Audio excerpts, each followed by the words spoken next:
Magandang araw mga bok, Don Bihero nagbabalik. For today's video mga bok, papakita ko sa inyo yung own version ng misis ko na chili sauce niya mga bok. Dito sa version niya na chili sauce mga bok, itong chili niya mga bok nasa 1/4 na chili mga bok, and then 10 buong bawang, and then 1 kilo at kalahati na mantika.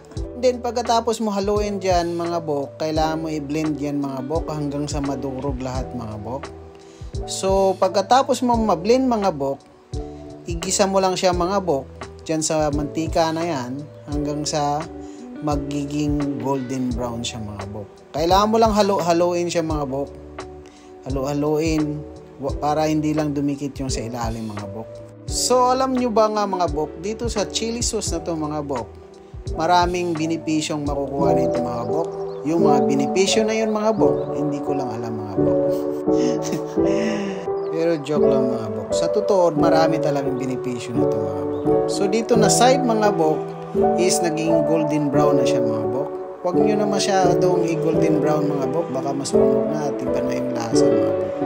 So pagkatapos nyo sa tingin nyo luto na mga bok, antayin nyo lang lumamig at lagay na sa lalagyan. Ingat lagi mga bok. God bless.